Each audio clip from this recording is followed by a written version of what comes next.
Hello दोस्तों, एक बार हाजिर हूँ फिर से आपके सामने में एसएससी सीजीएल के कुछ प्रश्न पत्रों को लेकर के।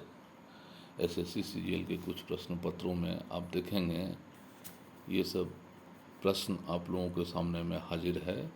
जो पहला प्रश्न है वो पहला प्रश्न आप लोगों के सामने में दिया हुआ है और पहला प्रश्न जो है वो पहला प्रश्न आप लोगों के सामने में हाजिर है, दिया हुआ है। और पहला प्रश्न जो है वो अनुपात और समानुपात से संबंधित है। पहला प्रश्न अनुपात और समानुपात से संबंधित है, जिसमें आप देखें कि a बराबर 3 दिया हुआ है और b बराबर 4 दिया हुआ है। a बराबर 3 और b बराबर 4 दिया हुआ है, तो 2a + 3b का मान अगर निकालना होगा तो a के जगह पर 3 रखेंगे और b के जगह पर 4 रखेंगे, तो 2 तिया 6 + 3 चौका 12, 6 और 12 18 हो जाएगा। और साथ में अगर हम इसी तरह 3b का मान निकालेंगे तो यहाँ एक बार हमने 3b का मान निकाल लिया है 18, और 2a का मान हम लोग 6 निकाल चुके हैं। तो यहाँ हम लोगों के पास 2 तिया 2, 2 × 3 6, यानी 2 तिया 6, 3 × 4, 3 4 जा 12, 6 + 12 18, और यहाँ अगर देखें तो वही 18 - 12 आ जाएगा, क्योंकि वैल्यू वही है, सिर्फ 3b - 2a लिखा गया है। तो यहाँ 18 - 12 करेंगे और यहाँ हम लोग क्या करेंगे 6 8 प्लस यहाँ पर 12 करेंगे, 6 + 12 करेंगे तो 18 आएगा। 6 + 12 18 आएगा। तो 6 + 12 अगर 18 आएगा तो यहाँ 18 आ गया और यहाँ 6 आ गया। 18:6। जब हम 18:6 को हल करेंगे तो हमारे पास 18:6, आप देखिएगा कि 18:6 को जब हम लोग हल करेंगे, 6 तिया 6 का 6, ये हो गया हम लोगों के पास 6:18, 6:18 का हल। तो हमारे पास उत्तर आया 3:1। देखिए यहाँ पर अगर हम देखें तो उत्तर नंबर बी में 3:1 आ रहा है। ठीक इसी तरह से हम लोग दूसरा प्रश्न देखेंगे। इस दूसरे प्रश्न में है कि ABC एक त्रिभुज है और चित्र को देखते हुए बताएं कि कौन सा कथन सत्य है। तो कौन सा कथन सत्य है, इन सब कथनों को देखने के लिए पहले चित्र को देखना आवश्यक है। चित्र को अगर देखेंगे तो कोण B और कोण C का मान दिया हुआ है, और ध्यान से देखें कि कोण B और कोण C का मान आपस में बराबर है। तो समान कोण की सम्मुख भुजा आपस में बराबर होती है। समान कोण की सम्मुख भुजा आपस में बराबर होती है। ये चीज़ हम देखेंगे कि समान कोण की सम्मुख भुजा आपस में बराबर होती है। तो देखिए कोण B के सामने की भुजा ये है और कोण C के सामने की भुजा ये है, यानी कोण B के सामने की भुजा AC है, कोण C के सामने की भुजा AB है। तो AB और AC आपस में बराबर हो जाएगी। अतः हमारा उत्तर कौन सा हो जाएगा, उत्तर 2 हो जाएगा। हमारा उत्तर 2 हो जाएगा। हम लोग देखेंगे उत्तर 2 हो जाएगा, क्योंकि समान कोणों की सम्मुख भुजा आपस में बराबर होती है। तो कोण B बराबर और कोण C बराबर, ये दोनों अगर बराबर हैं तो इस B की सम्मुख भुजा AC और C की सम्मुख भुजा AB। तो इसी आधार पर हम लोग उत्तर 2 देंगे। इस तरह से हमारा प्रश्न है।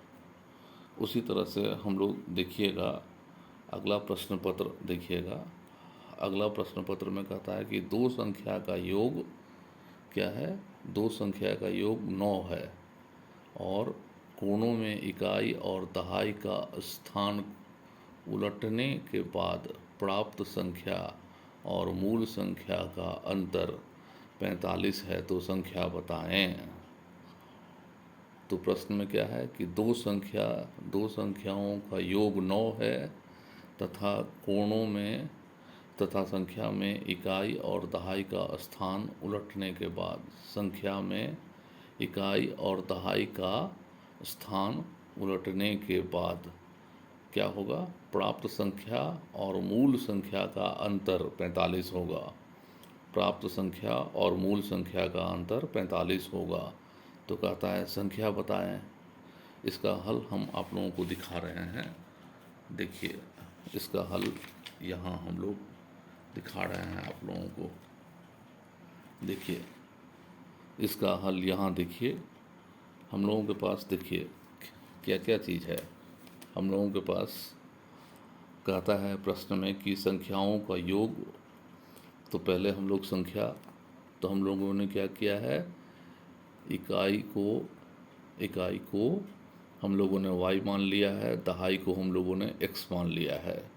इकाई को हम लोगों ने y मान लिया है और दहाई को हम लोगों ने x मान लिया है। तो संख्या क्या हो जाएगी? 10y plus x। संख्या हो जाएगी 10y प्लस x। और अगर उलट दिया जाए तो यहाँ क्या हो जाएगा? इकाई के स्थान पर x और दहाई के स्थान पर y। इकाई के स्थान पर x और दहाई के स्थान पर y। तो उलटने पर जो संख्या बनेगी वो बन जाएगी 10x प्लस y। मूल संख्या हो गई 10y प्लस x और उलटने पर जो संख्या बन गई वो संख्या बन गई 10y प्लस x। प्रश्न में कहता है कि दो संख्याओं का योग 9 है, तो संख्या है x और y। तो दोनों संख्याओं का योग जो होगा वो x प्लस वाई बराबर 9। x प्लस वाई बराबर 9। और संख्या को उलटने के बाद प्राप्त संख्या और मूल संख्या के बीच का अंतर 45 है। संख्या को उलटने के बाद प्राप्त संख्या और मूल संख्या का अंतर 45 है। तो 10x plus Y minus 10y plus x बराबर 45 कर देंगे। अब जब कोष्ठ को हटाएंगे तो 10y माइनस x और 10x माइनस x करेंगे और माइनस 10y प्लस y।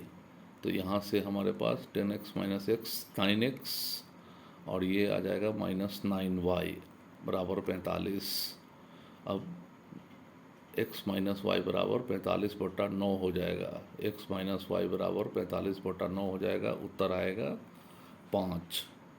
अब हम लोग यहाँ क्या करेंगे, x प्लस वाई बराबर 9 दिया हुआ है और x माइनस वाई बराबर 5 दिया हुआ है। x प्लस वाई बराबर 9 और x माइनस वाई बराबर 5। अब दोनों को हमने लिखा है कि क्या करेंगे, समीकरण 1 और समीकरण 3 को घटाएंगे।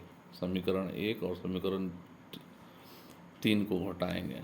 घटाने पर हमें ऐसा प्राप्त होगा x प्लस वाई बराबर इतना, x माइनस वाई बराबर ये 5।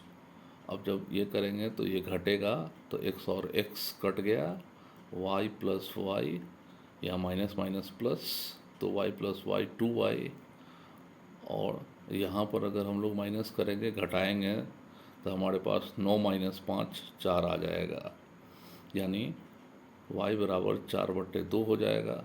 तो अगर हमारे पास y बराबर 4/2 हो जाएगा, तो y बराबर 4/2 हो जाएगा। तो जब हम लोग हल करेंगे तो ये 2 और 2 दूनी 4, y बराबर ये 4 हो जाएगा। अब y बराबर हमारे पास 2 दूनी 4 कट करके आ गया, y बराबर 2 और x प्लस वाई का मान 9 है और y बराबर 2 आया है, तो उसे रखने पर x बराबर 9 माइनस 2 यानी 7 आ जाएगा। अब संख्या क्या हो जाएगी हमारे पास, 10x प्लस वाई। x का मान 7 रख देंगे और y का मान 2 रख देंगे। तो 10 सत्ते 70 और 2 72। तो या तो 72 या 27। संख्या को उलट दें तो 27 और दोनों का अंतर अगर देखें तो 45 आ जाएगा। तो यही पूछा था कि हम लोगों के मूल संख्या और उलटने पर जो प्राप्त संख्या है, इसमें जो अंतर होगा, इस दोनों के बीच अंतर हो जाएगा 45। ये अगर 27 मान लें संख्या है तो, और ये 72 मान लें, ये दोनों, तो हमारे पास देखिएगा, ध्यान से देखिएगा कि संख्या में इकाई संख्या y है और दहाई संख्या x है, और संख्या जब बनाएंगे तो संख्या आ जाएगा 10y प्लस x, उलटने पर 10x प्लस y। अब प्रश्नानुसार क्या दिया हुआ है कि x प्लस वाई बराबर 9, तो x प्लस वाई बराबर अगर 9 दिया हुआ है और प्रश्न कर रहा है कि मूल संख्या और संख्या को पलटने पर, तो मूल संख्या को पलट दिया जाए, यानी इकाई और दहाई का स्थान पलट दिया जाए, तो यहाँ y और ये x यहाँ आ जाएगा, तो 10y प्लस x हो जाएगा, यानी 10x plus Y minus 10y plus x बराबर 45 हो जाएगा। तो 10x plus Y minus 10y minus x बराबर 45। जब हल करेंगे तो 10x माइनस एक्स बराबर 9x, और इसको हल करेंगे तो minus 10y plus Y minus 9y आ जाएगा। और उसके बाद देखिए हम लोग x माइनस वाई बराबर 5 आ जाएगा। अब समीकरण 1 में दिया हुआ है x प्लस वाई बराबर 9 और x माइनस वाई बराबर 5। जब 1 और 3, 1 घटे 3, यानी 1 में से 3 को घटाएंगे तो x प्लस वाई बराबर 9, x माइनस वाई बराबर 5। अब जब घटाएंगे तो यहाँ माइनस माइनस प्लस, यहाँ माइनस, 9 माइनस 5 4 हो जाएगा, y प्लस वाई 2y हो जाएगा और ये कट जाएगा। तो हमारे पास क्या आ जाएगा, y बराबर 4/2। जब 4/2 आ जाएगा तो काटेंगे तो 2, y बराबर 2 आएगा। चूँकि x प्लस वाई बराबर 9, तो y का मान रख देने पर x बराबर 9 माइनस 2, तो x बराबर 9 माइनस 2 7। और संख्या का सूत्र क्या होता है, 10x प्लस वाई, जहाँ पर x दहाई का और y इकाई का स्थान है, तो x के जगह पर 7 और y के जगह पर 2 बिठाने पर 72 हो जाएगा। इस तरह से हम संख्या के प्रश्नों को हल करते हैं। देखिएगा, आप एक प्रश्न है, आप लोगों के सामने में एक प्रश्न है, देखिएगा वो प्रश्न। उस प्रश्न में आप लोगों के पास हम बता रहे हैं, देखिए, एक वृत्त का व्यास 75% बढ़ाने पर परिमाप में कितने प्रतिशत की वृद्धि होगी। वृत्त का व्यास 75% बढ़ाने पर परिमाप में कितने प्रतिशत की वृद्धि होगी। तो वृत्त का व्यास 75% बढ़ रहा है, तो परिमाप में कितने प्रतिशत की वृद्धि होगी। आप लोग इसका हल देखें और मैं आप लोगों को विस्तार से बताता हूँ। देखिएगा, देखिए यहाँ पर मैंने इसका हल दिया है। हल देने से पहले देख लीजिए, वृत्त का व्यास, त्रिज्या, व्यास और परिधि का संबंध हमने बनाया है। तो आप जानते हैं कि यहाँ से वृत्त के केंद्र से जो ये भुजा, यहाँ से जो भी रेखा खींची जाएगी, ये त्रिज्या होगी। त्रिज्या का 2 गुना व्यास होगा और इसी व्यास से परिधि निकलेगी। त्रिज्या है यहाँ पर, वृत्त के केंद्र से जो रेखा यहाँ तक आएगी, इसको हम लोग त्रिज्या बोलेंगे। और इस त्रिज्या का 2 गुना अगर हम लोग कर दें तो व्यास निकल जाएगा। यानी कि त्रिज्या और व्यास आपस में संबंधित है।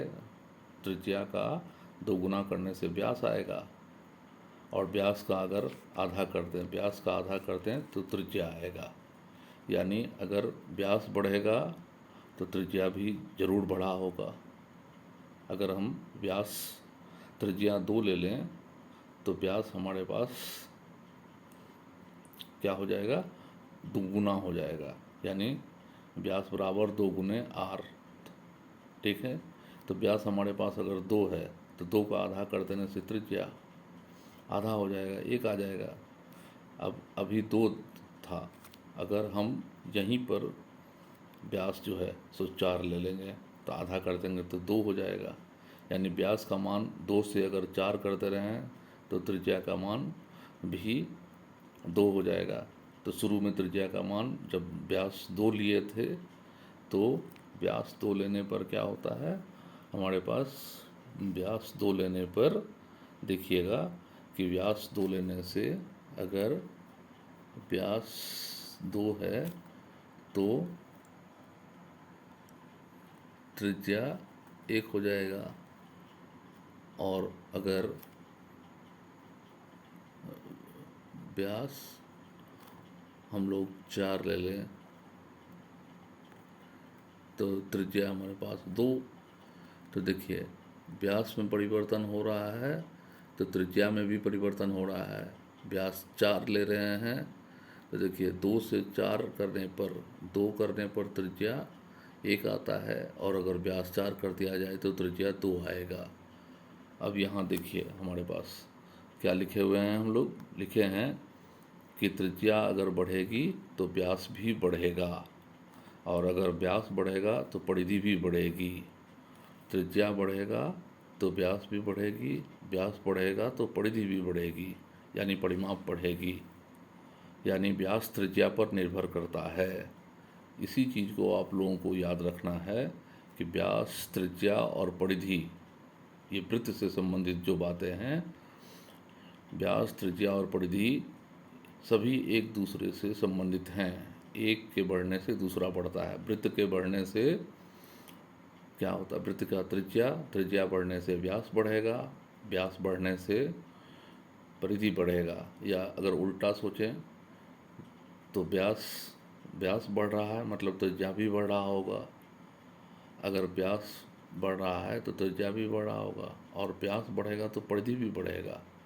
क्योंकि परिधि का जो हम लोग फार्मूला निकालते हैं उसमें क्या निकालते हैं, 2πr। परिधि का जो फार्मूला होता है, वृत्त की परिधि, उसका फार्मूला होता है 2πr। 2πr में देखिए 2r कर दिया जाए ये, तो ये क्या हो जाएगा, d। ये हमारे पास d आ जाएगा।